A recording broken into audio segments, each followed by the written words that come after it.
प्यारे बच्चों, आप सभी का कक्षा 12 हिंदी विषय में स्वागत है। आज मैं आपको शमशेर बहादुर द्वारा कृत कविता उषा पढ़ाऊंगी, जिसमें कवि ने सुबह होने से पहले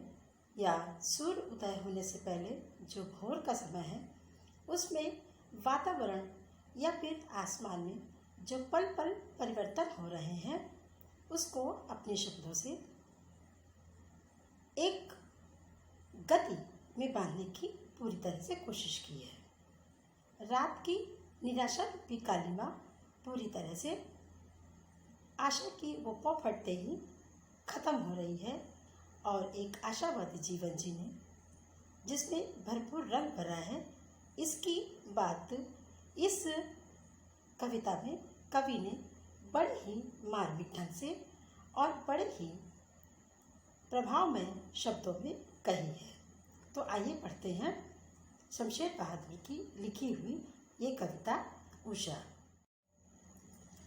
कवि कहते हैं कि प्रात नभता बहुत नीला शंख जैसे, प्रात नभता बहुत नीला शंख जैसे, भोर का नभ राख से लीपा हुआ चौका, राख से लीपा हुआ चौका अभी गीला पड़ा है। यहाँ पर कवि ने जो प्रकृति में सूर्योदय से पहले होने वाले पल पल के परिवर्तन को इस प्रकार से बताया है कि पौ फटते ही अर्थात सुबह का जो भोर का जो आभास हो रहा है, उससे वो जो कालिमा है पूर्णतः समाप्त होने की ओर अग्रसर है और यहाँ पर सुबह होने वाली है, इसकी दस्तक उसे मिल चुकी है। तो कहते हैं कि उस समय प्रकृति में और आकाश में तमाम तरह के परिवर्तित हो रहे हैं या पल पल परिवर्तित हो रहे हैं। तो नभ कैसा नजर आ रहा है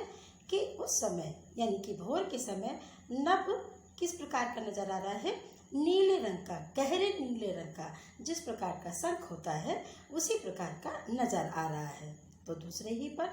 जैसे भोर का नभ अर्थात जैसे कि नीले रंग का शंख होता है, उसी की तरह से भोर का नभ अर्थात बिल्कुल जैसे सुबह की पौ फटती है उस समय का नभ किस प्रकार से नजर आ रहा है, नीले रंग का नजर आ रहा है। और राख से लीपा हुआ चौका अभी गीला पड़ा था। प्रातःकालीन हल्की सी नमी भी वातावरण में रहती है, इसलिए कवि ने यहाँ पर ग्रामीण आंचलिक चीज़ों को और ग्रामीण परिवेश को सम्मिलित करते हुए अपनी कविता को और भी मार्मिक बना दिया है। उन्होंने यहाँ पर किस ग्रामीण के चूल्हे चौकों की किस प्रकार से उपमा करते हुए बताया है कि वो इस प्रकार से नज़र आ रहा है, सुबह का नभ इस प्रकार से नज़र आ रहा है कि जैसे चूल्हे को राख से लीप करके, चूल्हे को राख से लीप करके जैसे गृहिणी ने अभी अभी छोड़ दिया हो। तो कहने का आशय है कि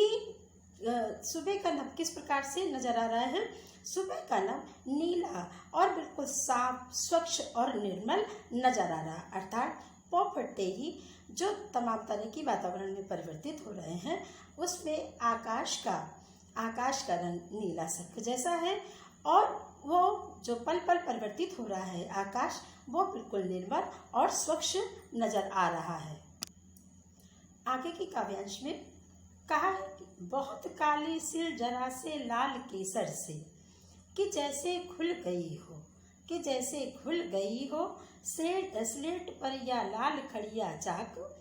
मल दी हो किसी ने। अर्थात अब यहाँ पर अगले ही पल प्रकृति में होने वाले परिवर्तन और नभ के परिवर्तित होने की वो किस प्रकार से यहाँ पर व्याख्या करते हैं। वो कहते हैं कि बहुत काली सिल जरा से लाल केसर से, इस प्रकार जैसे सिल होती है उसमें केसर पीस दी जाए, उसमें केसर पीस दी जाए तो काला लाल इस तरह का रंग हो जाता है। उसी प्रकार से आसमान में बिखरे हुए जो बादल हैं काले और लाल है, तो उससे जो है उस नभ का सौंदर्य और ज़्यादा बढ़ गया है। फिर उसी की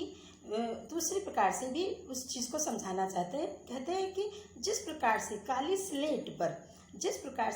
स्लेट पर लाल खड़िया मल दी गई हो, लाल खड़िया मल दी गई हो या उसी में पूरी तरह से खड़िया मिल गई हो। इस प्रकार से सुबह अर्थात भोर का नभ इसी प्रकार से नजर आ रहा है, भोर का वातावरण इसी प्रकार से नजर आ रहा है। तृतीय और अंतिम काव्यांश में कवि कहते हैं कि नील जल में या किसी की गौर झिलमिलाती दे, जैसे हिल रही हो और जादू टूटता है इस उषा का, अब सूर्य उदय हो रहा है। यहाँ पर सूर्य उदय से पहले जो भोर का वातावरण है उसकी सूक्ष्मता का वर्णन करते हुए कवि कहते हैं कि जो नदी है उस पे पानी इस प्रकार से उसमें लहरें उठ रही हैं, वह ऐसे हिल रहा है, ऐसा प्रतीत होता है कि जैसे कोई गौर वर्ण की स्त्री वहाँ पर खड़ी है और उसकी देह बड़े प्यार से हिल रही है। इस प्रकार से वो पानी नजर आता है और धीरे धीरे सूर्य उदय का समय हो रहा है और जो वातावरण में जो सौंदर्य है, जो नमी है, वो धीरे धीरे समाप्ति की ओर है। तो प्रकृति का सौंदर्य वो क्या हो रहा है, धूप आने के कारण अर्थात सूर्य उगने के कारण पूरी तरह से अब समाप्ति की ओर अग्रसर हो रहा है। कविता के सौंदर्य की बात करें तो कवि ने यहाँ पर उत्प्रेक्षा, उपमा और अनुप्रास अलंकार के इस प्रकार से की छटा बिखेरी है कि जिससे प्रकृति के सौंदर्य में चार चांद लगा दिए गए हैं। उसके बाद उन्होंने प्रतीकात्मक और चित्रात्मक बिंदु का इस प्रकार से प्रयोग किया है कि कविता को जिस समय हम पठन पाठन उसका करते हैं, जिस प्रकार हम कविता को पढ़ते हैं, उस समय ऐसा लगता है कि वातावरण का चित्र हमारे आंखों के सामने सजीव हो रहा है। इसलिए ये कविता बड़े ही मार्मिक और हमारे मन को आनंद देने वाली है। धन्यवाद।